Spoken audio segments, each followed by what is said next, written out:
এক ঢিলে দুই পাখি হুমায়ুন কবিরের ঝুলিতে, এক তীরে দুই শিকার হুমায়ুন কবিরের জোড়া থাবা। এক ঢিলে দুই পাখি হুমায়ুন কবিরের ঝুলিতে তৃণমূল এবং বিজেপির ঘরে জোড়া থাবা বসালো হুমায়ুন কবিরের জনতা উন্নয়ন পার্টি। বিরাট বড় সাফল্য হুমায়ুন কবিরের।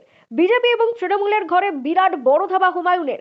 জানিয়ে রাখি আপনাদের এই মুহূর্তের সবচাইতে বড় খবর, নির্বাচন যত এগিয়ে আসছে হুমায়ুনের জনতা উন্নয়ন পার্টিতে যোগদানের হিড়িক বেড়েই চলেছে।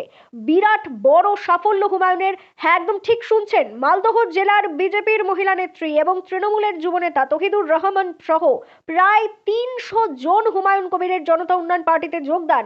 এই মুহূর্তের সবচাইতে বড় খবর, বিজেপি এবং তৃণমূলের ঘরে বিরাট বড় থাবা হুমায়ুন কবিরের। এ বিষয়ে কি বলছেন তারা শোনাবো আপনাদের। এই ভিডিওটি যারা দেখছেন ভিডিওটি শেয়ার করবেন, চ্যানেলটি লাইক করবেন আর সাবস্ক্রাইব করবেন। আই লাভ মাই ইন্ডিয়া, মেরা ভারত মহান। মালদহ থেকে আজিমুদ্দিন শেখের রিপোর্ট, আখিরিগঞ্জ নিউজ। আমি বিজেপি পার্টি করতাম মালদা জেলা। কোনো পদে ছিলেন? হ্যাঁ, আমি পদে ছিলাম, ডিস্ট্রিক্ট সেক্রেটারি ছিলাম যুব মোর্চা। আমি ডিস্ট্রিক্ট সেক্রেটারি ছিলাম যুব মোর্চা মহিলা। তো আজকে হঠাৎ করে কেন? হঠাৎ করে না, মানে ও আগেই জয়েন করেছি। হ্যাঁ, আমার আগে জয়েন করা হয়ে গেছে। আজকে আমার নেতৃত্বে মানে আমার সব যুব এরা এসছে, এরা। তো আমি মানে ওদেরকে আজকে জাস্ট জয়েন করালাম। ছাত্র পরিষদের আছেন ওনারা, তো আমি আজকে ওনাদেরকে জয়েন, তৃণমূল ছাত্র পরিষদের। নেক্সট আমার বিজেপির জয়েন হবে। কতজন যোগদান করলেন আজকে? আমি বেশি জনকে আনতে পারিনি, কারণ ওনার নেতৃত্বে এখনও 500-600 জন আছে। হ্যাঁ, এদের মানে নেতৃত্বে। তো আমি আজকে 30 জন নিয়ে এসেছি, আমার সাথে 30 জনের মতো এসেছি আজকে। কী কারণে যে আমি হুমায়ুন কবির স্যারের মানে অনুপ্রাণিত হয়েই আমি মানে আজকে জিওপিতে জয়েন করেছি। আমার ভালো লেগেছে ওনারে, ওই জন্য আমি জয়েন করেছি। আর আমি স্বেচ্ছাতেই জয়েন করেছি, নিজের পার্টি চেঞ্জ করে। কি আশা করছেন সামনে বিধানসভার? দেখা যায়, আশা তো করা হচ্ছে যে এই পার্টি আমাদের মানে ভালো মানে একটা করবে, ফল লাভ করবে। আপনার নাম বলুন। আপনার নাম? আমার নাম শিপ্পি তেওয়ারি। হ্যাঁ, শিপ্পি তেওয়ারি, কোথায়? মালদা জেলা। আমি মালদা থেকে এসেছি। আমি জেপি জনতা উন্নয়ন পার্টিতে আমি প্রতিষ্ঠার পরেই আমি কিন্তু যোগদান করেছিলাম। আমি এই পার্টির রাজ্যের ভাইস প্রেসিডেন্ট এবং মালদা ডিস্ট্রিক্টের জেনারেল সেক্রেটারি। আমার নাম হচ্ছে এমডি তহিদুর রহমান। কী কারণে, কী বৈশিষ্ট্য দেখলেন এই পার্টি? দেখুন, আপনাদেরকে একটা কথা বলি। আজকে শিক্ষা থেকে স্বাস্থ্য থেকে শুরু করে সমস্ত ক্ষেত্রেই কিন্তু আজকে দুর্নীতি, আজকে করাপশন কিন্তু আপনি এমন কোনো জায়গায় দেখতে পাবেন না যেখানে করাপশন নেই, যেখানে দুর্নীতি নেই। বাংলার শিক্ষা, স্বাস্থ্য থেকে শুরু করে আবাস যোজনা থেকে শুরু করে অর্থাৎ 8 থেকে 80 বাংলার যতগুলো জায়গা রয়েছে সবটাই কিন্তু দুর্নীতিতে মোড়া। আপনি গত শিক্ষক আন্দোলন দেখেছেন, 16,000 শিক্ষকের চাকরি চলে গেছে। কারণটা কেন? কারণ বাংলার এই অপদার্থ সরকারের যে মন্ত্রিসভা, তারা কি করেছে? তারা কিন্তু তাদের চাকরিগুলোকে দুর্নীতি করে অন্যথায় বিক্রি করে দিয়েছে। এর ফলে তাদের চাকরিটা চলে গেছে, যে সমস্ত যোগ্য শিক্ষকরা তাদের চাকরিটা চলে গেছে। আজকে আপনারা কিছুক্ষণ আগে সাংবাদিক বন্ধুরা প্রশ্ন করছিলেন সে যুবসাথী কথা, যে 1500 টাকা করে ভাতা। কারণটা দেখুন, আপনি যদি সেই হিসাবটা বা রিপোর্টটা দেখে থাকেন তাহলে কিন্তু আপনারা দেখবেন যে এই মুহূর্তে অ্যাট দিস টাইম প্রায় 1 কোটিরও বেশি কিন্তু ছাপিয়ে গেছে অনলাইন এবং অফলাইন প্রসেসের মধ্য দিয়ে যুবসাথী প্রকল্পের জন্য, বেকারত্বের বেকার ভাতা নেওয়ার জন্য প্রায় 1 কোটিরও বেশি পেরিয়ে গেছে। তাহলে আপনি বলুন দেখি, যদি মমতা ব্যানার্জি সরকার, যদি তৃণমূল সরকার যদি বলে থাকে যে এই বাংলার বুকে বেকারত্ব নেই, তাহলে বেকারত্ব নেই যদি বলে তাহলে কিন্তু বেকার ভাতা দিতে হচ্ছে কেন? তার মানে ওনারা সার্টিফাইড করে দিচ্ছেন যে বাংলায় বেকারত্বের সংখ্যা আছে, বাংলায় আমরা বেকার তৈরি করেছি, আমরা কর্মসংস্থান করতে আমরা একদম ব্যর্থ। আমার হচ্ছে এমডি তহিদুর রহমান। ভরসা না থাকাটাই স্বাভাবিক, কারণ রাজ্য প্রশাসন ইতিপূর্বে যে সমস্ত নির্বাচনে তারা অংশীদার হয়েছিল বা পরিচালনা করেছিল, আপনারা দেখুন বিহারে ভোট হলো গত বছর, 2 দফায় ভোট হয়েছে, এমন কিছু ঘটনা ঘটেনি। অথচ বাংলার নির্বাচনে প্রত্যেকটা নির্বাচনেই কম বেশি খুন, জখম, লুট, ভাঙচুর, বুথ দখল মানে গণতান্ত্রিকভাবে সুষ্ঠুভাবে যে মানুষ তাদের রায় দান করবে সেটা পরিবেশ থাকে না, পরিস্থিতি বিগড়ায়। স্বাভাবিকভাবে ভারতবর্ষের ইলেকশন কমিশন যে এত আগাম করে পশ্চিমবাংলার ভোটারদের বা সাধারণ মানুষকে নিশ্চিন্তে নিরাপদ তাই বলয়ের মধ্যে রেখে যে ভোটে অংশগ্রহণ করার জন্য যে পদক্ষেপ ইলেকশন কমিশন নেবে, আমরা ইলেকশন কমিশনকে স্বাগত জানাবো বা পুরোপুরিভাবে আমাদের সমর্থন জানিয়ে যাব। বলছি, রাজ্যের প্রাক্তন শিক্ষামন্ত্রী বলছেন যে অর্থ নয়, কর্মসংস্থান চাই, ভোটের মুখে নাম না, কী বলছেন? ওনারাই তো এই ব্যবস্থা চালু করে গিয়েছেন। উনি যখন মহাসচিব ছিলেন, উনি যখন শিক্ষামন্ত্রী ছিলেন, তখন তো কেলেঙ্কারি থেকে বস্তা বস্তা পচা কেলেঙ্কারি ওনারাই তৈরি করে গেছেন। আজকে তিনি ভূতের মুখে রাম নাম বলছেন, চোরের মায়ের বড় গলা বলে একটা কথা আছে, ভোট আসছে। এখন আবার দেখেন কবে তৃণমূলের প্রার্থী হবে, না ওনাকে প্রার্থী না করলে আবার ঘোষা করে অন্য কিছু হবে, সেটা তো সময় কথা বলবে। কিন্তু পার্থ চট্টোপাধ্যায় যে একটা দুর্নীতির সঙ্গে যুক্ত, সেটা তো প্রমাণিত, এবং তিনি 3 বছরেরও বেশি সময় জেলের ঘানি টেনেছেন। আরও মানিক ভট্টাচার্য থেকে শুরু করে জ্যোতিপ্রিয় মল্লিক, জীবন কৃষ্ণ সাহা, শান্তিময় সিনহা, সুবীরেশ ভট্টাচার্য, কালীঘাটের কাকু সুজয় কৃষ্ণ ভদ্র, কার নাম করবেন, কুন্তল ঘোষ, বহু ব্যক্তি এই সরকারের আমলে, লাস্ট যে সরকারটা রানিং আছে মমতা ব্যানার্জির সরকারকে আর কেউ স্বচ্ছতার প্রতীক বা সততার প্রতীক ভাবে না, চোরেদের রানী ভাবে মমতা ব্যানার্জির। কাজেই চোরেদের রানী আসন্ন বিদায় হবে 2026-এর নির্বাচন। এদিকে অধীর রঞ্জন চৌধুরী সংখ্যালঘুদের হয়ে একটা বিরাট বড় কণ্ঠস্বর হয়ে দাঁড়িয়েছে, সে জায়গায় আপনিও নিজেকে সংখ্যালঘুদের হয়ে কণ্ঠস্বর, বিরাট বড় একটা কণ্ঠস্বর দাবি করেন। তো এটা কতটা অধীর রঞ্জন চৌধুরীর সঙ্গে কতটা প্রতিদ্বন্দ্বিতা হবে বলে মনে করছেন? দেখুন, এইভাবে প্রেডিকশন করা যায় না। অধীর রঞ্জন চৌধুরী সিনিয়র মোস্ট একজন রাজনীতিবিদ, তবুও রাজনীতিতে ওর যে বয়স সেটা আমার থেকে অনেক জুনিয়া, 7 বছরের জুনিয়া। অধীর রঞ্জন চৌধুরী সরাসরি রাজনীতিতে যুক্ত হয়েছিল রাজীব গান্ধীর হাত ধরে 1989 সালে। আমরা সরাসরি রাজনীতিতে এসেছি 1982 সালের জুলাই মাসে, যখন বেলডাঙ্গার বিধায়ক নির্বাচিত হয় প্রয়াত নির্বরণ ভাদুরীকে হারিয়ে।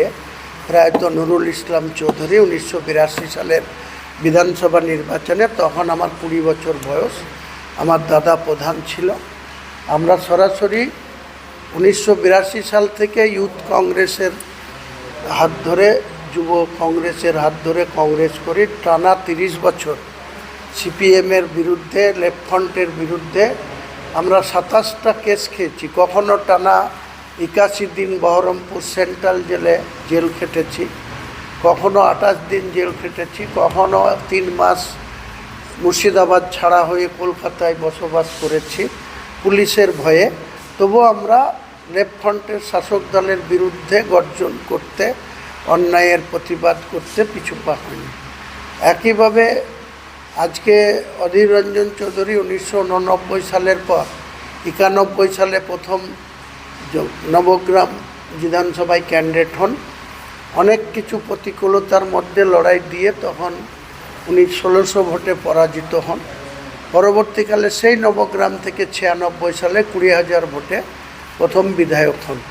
তারপরে 3.5 বছর যেতে না যেতেই তাকে আবার আমরা, নবগ্রাম বিধানসভাটা জঙ্গিপুরের সঙ্গে যুক্ত ছিল, সেটা থেকে তাকে বহরমপুরে এনে আমাদের তৎপরতায় প্রয়াত অতীশচন্দ্র সিনহা, তখন জেলা সভাপতি, ওনাকে বলে অধীরবাবুকে 99 সালের লোকসভায় দাঁড় করিয়ে 3 বারের এমপি প্রমথেশ মুখার্জিকে পরাজিত করে 85,000 ভোটে, 86,000 ভোটে অধীরবাবু প্রথম 1999 সালে এমপি হন, টানা পর 5বারের কংগ্রেসের সাংসদ।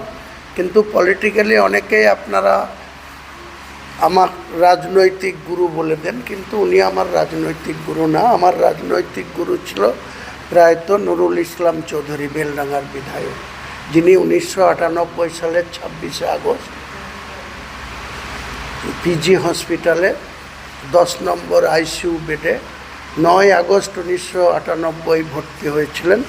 26শে আগস্ট তার ডেড বডি বের করে নিয়ে এসেছিলাম। তিনি ছিলেন আমার রাজনৈতিক গুরু। আমার থেকে রাজনীতিতে অধীর চৌধুরী আমার বয়সে বড় 6-7 বছরের, কিন্তু রাজনীতিতে আমার 7 বছরের জুনিয়র। উনি রাজনীতিতে আসেন 1989 সালে, আমি রাজনীতিতে আসি 1982 সালে। এটাই হচ্ছে তথ্য। এসআইআর পরিচালনার জন্য যে বিচার বিভাগীয় আধিকারিক নিয়োগের কথা বলেছে, এটা কি রাজ্যের লজ্জা, কি বলবেন? রাজ্যের লজ্জা আছে নাকি? যাদের 1 কান কাটা তারা গ্রামের বাদ দিয়ে যায়, আর যাদের 2 কান কাটা তারা গ্রামের ভিতর দিয়ে যায়। দেখে তো আমার 2টো কানই নাই, কেউ আমাকে জিজ্ঞেস করবে না। তো এরকম বিগত 4 বছরে সুপ্রিম কোর্টের কাছে একাধিকবার ধাক্কা খেয়েছে। এই যে আপনার সরকারি কর্মচারীদের ডিএ মামলা থেকে শুরু করে, ওয়াকফের মামলা থেকে শুরু করে যতগুলি মামলা করতে গিয়েছে, মানে কেন্দ্র সরকারে যে কোনো সিদ্ধান্তের বিরুদ্ধে বা রাজ্য যে কোনো সিদ্ধান্তের বিরুদ্ধে সুপ্রিম কোর্টে অধিকাংশ মামলাতেই তাদের পরাজয় ঘটেছে। এমনকি শেষ যে 25,752 জনের চাকরির ক্ষেত্রেও সুপ্রিম কোর্টে কোটি কোটি টাকা খরচ করেও শেষ রক্ষা হয়নি। 25,752 জন যোগ্য প্রার্থীদের, 20,000 প্রায় যোগ্য প্রার্থীদের চাকরি গেছে এই সরকারের অপদার্থতা, দুর্নীতি, এইসবের জন্য। কাজেই যাদের 1 কান কাটা তারা গ্রামের বাদ দিয়ে যায়, যাদের 2 কান কাটা তার সঠিক পদক্ষেপ করেছে ইলেকশন কমিশন। কারণ ইলেকশন কমিশনের কাছে অন্য কোনো অপশান ছিল না। রাজ্য সরকারের কাছ থেকে অফিসারদের তালিকা চেয়েছিল, যেভাবে ডুপ্লিসিটি করে 8,500 লোকের নাম দিয়েছে, যে সমস্ত ক্যাটাগরির অফিসারদের চেয়েছিল, সেখানে প্রচুর দুধে যেমন জল থাকে, তেমনি রাজ্য সরকারের ওই তালিকায় প্রচুর জল মেশানো ছিল। তাই সুপ্রিম কোর্ট বাধ্য হয়ে এসআইআর কমপ্লিট করার জন্য এই রানিং জজ এবং রিটায়ারমেন্ট জজ সাহেবদের নেতৃত্বে আজকে সেটা মিটিং হবে। চিফ সেক্রেটারি, সিও, যে সমস্ত জজ সাহেবদের দায়িত্ব দিয়েছে সুপ্রিম কোর্ট, এক প্রকার বাধ্য হয়েই ছলচাতুরি ধরা পড়ে গিয়েছে রাজ্য সরকারের। চালাকির, অতি চালাকের গলায় দড়ি বলে একটা গ্রামগঞ্জে কথা আছে। তো মমতা ব্যানার্জি বেশি চালাকি করতে গিয়ে সুপ্রিম কোর্টের কাছে ঝাড় খেয়েছে। রাজ্যের অবশ্যই মাথা হ্যাট হচ্ছে, সেটা আমরা রাজ্যের একজন বাসিন্দা হিসাবে আমাদেরও মাথা হ্যাট হয়। যদি সঠিকভাবে দেখে শুনে কাজ করতো, আজকে এই ধরনের পরিস্থিতির সম্মুখীন হতে হতো না। তো শাসক দল একটি নতুন প্রকল্প চালু করেছে, যুবসাথী। এটা 26-এর ভোট ব্যাংকে কতটা প্রভাব ফেলবে বলে মনে করছেন? আরে ভাই, এটা সম্পূর্ণ ভোট নেওয়ার একটা কৌশল, ভাঁওতা। যুবসাথীদের যদি এত দরদ, তাহলে বিগত 4 বছর ধরে এত পরিযায়ী শ্রমিকরা বাইরে গিয়ে কাজ করতে গিয়ে হ্যাকেল হচ্ছে, জুয়েল রানার মতো লোককে উড়িষ্যায় খুন হয়ে তার বডি আসতে হচ্ছে, আলাউদ্দিনের মতো বেলডাঙ্গার লোককে ঝাড়খণ্ডে গিয়ে মৃত্যুবরণ করে তার ডেড বডি আনতে হচ্ছে। প্রতি মুহূর্তেই এই পরিযায়ী শ্রমিকরা কেন বাইরে যাবে? আজকে 1 কোটি মানুষ উড়িষ্যা, বিহার, ঝাড়খণ্ড, ইউপি, দিল্লি থেকে বাংলায় কাজ করে খায়, তাদের কোনো অসুবিধা হয় না। আর 30 লাখ পরিযায়ী শ্রমিকদের যে আক্রান্ত হতে হয়, জ্যান্ত লোক গিয়ে তার ডেড বডি আনতে হয়। লজ্জা করে না এদের? এরা যুবশ্রী দিচ্ছে নাই, শুভশ্রী দিচ্ছে নাই, অন্য কিছু দিচ্ছে, এই করে বাংলাটাকেই এরা শেষ করতে চাইছে। আসল কথা হচ্ছে বাংলার যুবক যুবতীদের, যারা শিক্ষিত যুবক যুবতী, যারা তার বাবা মায়ের সুসন্তান, তাদেরকে আগামী দিনে কর্মসংস্থান পাইয়ে দিতে হবে। তারা মিনিমাম 20,000 25,000 টাকার চাকরি করে তার সংসার, তাদের যারা বাবা মা আছে, তাদের বাড়িতে যারা লোকজন আছে, তাদের 1,500 টাকায় কী হয়? 1,500 টাকা অনুদান দিয়ে কিভাবে তাদের সংসার চলতে পারে? আর লুটের রাজনীতি চলছে, এসব মানুষ বুঝে গিয়েছে। মমতা ব্যানার্জির এসব ভাওতাতে আর কোনো কাজ হবে না। লক্ষ্মীর ভাণ্ডার আমরা যে ইলেকশনের যে ইশতেহার করব, তাতে আগামী দিনে লক্ষ্মীর ভাণ্ডার প্রত্যেকটা মেয়েকে, কোনো 1700 আর 1500 থাকবে না, প্রত্যেকের জন্য 3,000 টাকা করে আমরা ইশতেহারে রাখব। এবং 1,20,000 টাকার আবাসনের ঘর নিতে গিয়ে তৃণমূলের ক্যাডারদের কারো 10,000 20,000 করে টাকা দিতে হয়। আমরা 2 লাখ টাকা করে সরাসরি তাদের অ্যাকাউন্টে দেব। কোনো ক্যাডারকে, আমাদের জনতা উন্নয়ন পার্টির কোনো কর্মীকে কোনো টাকা দিতে হবে না। এটা দায়িত্ব নিয়ে বলছি আমি দলের চেয়ারম্যান হিসাবে।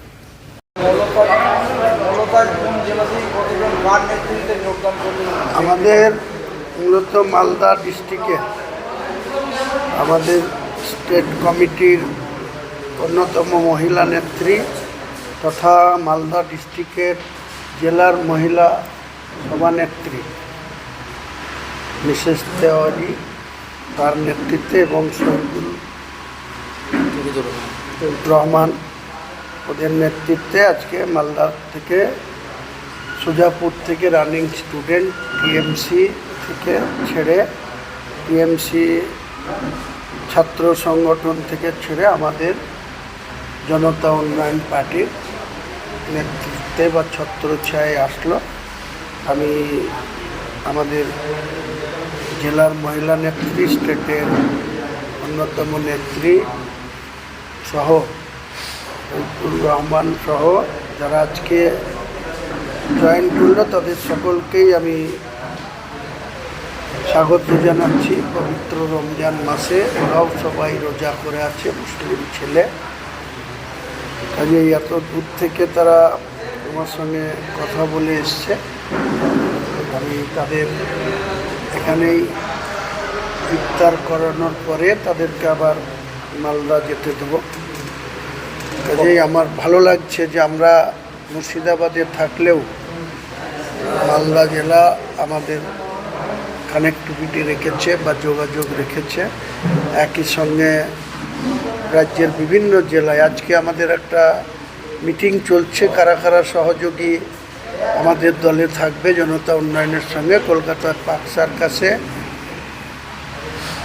এসডিপিআই পার্টির রাজ্য অফিসে, সেখানে কয়েকটি রাজনৈতিক দল একত্রিত হয়েছে। আমাদের আগামী দিনে 25-26 ফেব্রুয়ারির মধ্যে আমরা আমাদের কারা কারা জোট সঙ্গী, কাদের নিয়ে আমরা মূল লড়াইয়ে নামব, বাংলার বর্তমান শাসক দলকে ক্ষমতাচ্যুত করার জন্য উদ্দেশ্য নিয়ে আগামী 28 তারিখের আগে নিশ্চিতভাবে আমরা আমাদের জোট সঙ্গী সহযোগী পার্টির নেতৃত্ব নিয়ে আমরা আপনাদের জানিয়ে দেবো, বাংলার মানুষকে জানিয়ে দেবো। মূলত আজ কতজন লোক নিয়ে আর কি প্রোগ্রাম?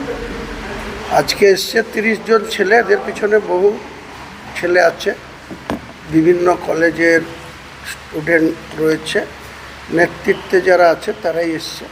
এদের সঙ্গে 200-500 ছেলে আছে সংগঠনে।